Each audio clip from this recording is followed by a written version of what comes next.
ඔයගොල්ලෝ දන්නවා මේ DJI ආයතනය කියන්නේ ඩ්‍රෝන්ස් වලටම විශේෂයෙන්ම වෙන් වූ සමාගම. ඉතින් මේ සමාගමේ අලුත්ම ඩ්‍රෝන් එකක් ඇවිල්ලා තියෙනවා. FPV කියලා. ඉතින් මේ FPV කියන ඩ්‍රෝන් එකේ වැදගත්කම මොකද? මේක ඇත්තටම ඔයගොල්ලෝ දන්නවා goggles දෙක goggles කියන්නේ පීනවල දානකොට goggles තියෙනවා. ඒ වගේම අර ඇත්තටම ඔයගොල්ලෝ ෆ්ලයි කරන විදිහටම ඒ goggles දෙක දැම්මම පේනවා. නැත්නම් ඔයගොල්ලොන්ට පේන්නේ රිමෝට් එකේ පොඩි ඩිස්ප්ලේ එකකින්.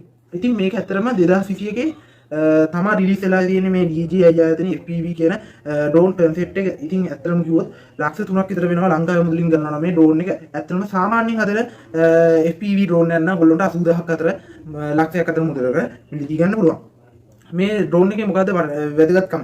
ඔයගොල්ලන්ට පුළුවන් මේ ඩ්‍රෝන් එකේ තියෙන ජොයිස්ටික් එකක් වගේ එකක්. ඒ ජොයිස්ටික් එක වගේ ඔයගොල්ලන්ට ඒක යූස් කරලා හැන්ඩල් කරන්න පුළුවන්. ඇත්තටම කිව්වොත් මේ ඩ්‍රෝන් එකේ විශේෂත්වය තමයි මේක ස්වයංක්‍රීයවම අපි හිතමු කිලෝමීටර් උදාහරණයක් විදිහට 5ක් යවුවා. ඒ 5 ගියාට පස්සේ නැවතත් ඔයගොල්ලන්ට ස්වයංක්‍රීයව ඉන්න තැනට ලෑන්ඩ් කරගන්න හැකියාව තියෙනවා එකම එක ස්විච් එකකින්. ඒ වගේ ගොඩක් ෆීචර්ස් මේකට ඇඩ් වෙලා තියෙනවා.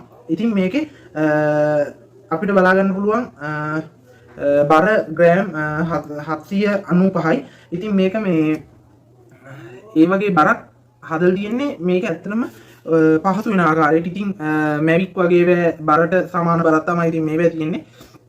ඊට පස්සේ මේක මැක්සිමම් ස්පීඩ් එක ගන්නවා පැයට කිලෝමීටර් 100ට වඩා වේගෙන් යන්න පුළුවන් 140ක් කියලා තමයි තියෙන්නේ.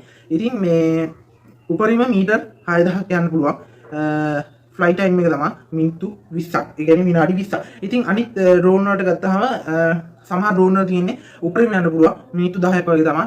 මේගොල්ලෝ ඊට වඩා වැඩි කරලා තියෙනවා මේ සැරේ මිනිත්තු තව 10ක් ඉදිරියට. ඉතින් මේක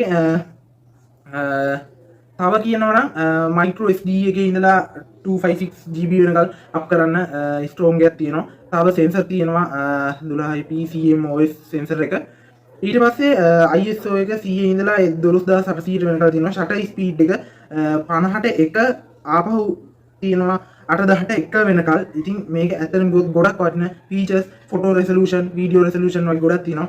වීඩියෝ ෆෝමැට් එකත් H264 H265 වගේ තියෙනවා. වීඩියෝ බිට් රේට් එක 120 Mbps කලර් ප්‍රොෆයිල් එක ස්ටෑන්ඩඩ් තියෙනවා.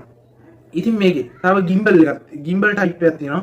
මේක 1 axle electronic roll axis එක තියෙනවා. ඊට පස්සේ controllable range එකක් තියෙනවා. මේකේ ඍණ 50 degrees ඉඳලා 58 degrees වෙනකල් තියෙනවා. ඉතින් මේක ගොඩක්ම හොඳ quality එකක් තියෙනවා. ඊට පස්සේ කතා කරනවා නම් අපිට කියන්න පුළුවන් තව මේකේ range එක කිලෝමීටර් 6ක් අතර අපිට coverage එකක් ගන්න පුළුවන්. ඒ අතර මම කිව්වා වගේ ස්වයංක්‍රීයව ඔටෝමැටිකලි තමන් ගාවට ලෑන්ඩ් කරගන්න පුළුවන් තත්ත්වය තියෙනවා මේ ඩ්‍රෝන් එක. ඉතාමත් වර්ණ ඩ්‍රෝන් එක. මේක හොඳ ෆීචර්ස් තියෙනවා. හොඳට ඩෙවලොප් වෙච්ච ඩ්‍රෝන් එකක් විදිහට මට කියන්න පුළුවන්. ඉතින් මේක ඇමරිකානු ඩොලර් 1300ක් වගේ යනවා. ඒ කියන්නේ ලක්ෂ 3ක් වගේ තමයි ලංකාවේ මුදලින් ගත්තාම බැටරි ලයිෆ් එක 9 hours තියෙනවා. ඇත්තටම කිව්වොත් මේක සුපිරිම බැටරි ලයිෆ් එකක් කියලා අපිට කියන්න පුළුවන්. ඉතින් මේ වගේ ගොඩක් ෆීචර්ස් තියෙන ඉස්සරහ ඩ්‍රෝන් DJI එකකින් රිලීස් කරයි කියලා හිතනවා. මොකද මේකේ රිමෝට් කන්ට්‍රෝල් දෙකක් තියෙනවා. නෝමල් රිමෝට් එකයි අර හෑන්ඩ් එකේ තියෙන ජොයිස්ටික් එකක් වගේ තියෙන හෑන්ඩ් රිමෝට් එක. ඇත්තටම කිව්වොත් ඒ හෑන්ඩ් රිමෝට් එකෙන් Tamanට ඕන විදිහට මේ ඩ්‍රෝන් එක සුපිරියරව හැන්ඩල් කරන්න පුළුවන් කියලා මේ වීඩියෝස් වල පවා තියෙනවා. ඒ වගේ ඒකේ අන්බොක්සිං කරපු අයත් පෙන්වනවා. ඇත්තටම කිව්වොත් මේ ඩ්‍රෝන් එක එන්නේ ඇත්තටම ෆීඩ් කරන්න. ඇත්තටම ෆීඩ් කරලා නෙමෙයි වන්නේ DJI එකේ සුපිරිම විදිහට තියෙනවා කියලා කියන්න පුළුවන්. මේක ඇත්තටම අපිට ඕන නම් ෆිල්ම් වලට වගේ ගොඩක්ම යොදා ගන්න පුළුවන් කියලා ඒගොල්ලෝ කියනවා. ඉතින් මේක පොඩි අර Mavic 2 එකට වඩා පොඩි කියලා කියන්නත් පුළුවන්. ඉතින් මේකේ වෙනම බැටරි උයි කේබලුයි හම්බුණා කියලා මේකේ තියෙනවා. ඊට පස්සේ කියනවා නම් දැන් ප්‍රොපර් සයිට්ස් එක ගන්නවා නම් 55 inch ඩයමීටර් එකක් තියෙන්නේ. ඩයගනල් ලෙන්ත් එක 245 මිලිමීටර් කියලා කියනවා. ඉතින් මේ වගේ ඩ්‍රෝන්ස් හදන්නේ දැන්ට DJI සමාගම තමයි මේ වගේ quality resolution වලට. ඉතින් මම දන්න තරමින් මම මේ පළවෙනි වීඩියෝ එක ටෙක් ගැන කරන මම කතා කරේ මට මේ ඩ්‍රෝන් එක ගැන ඇත්තටම ආසාවක් ඇති වුණා.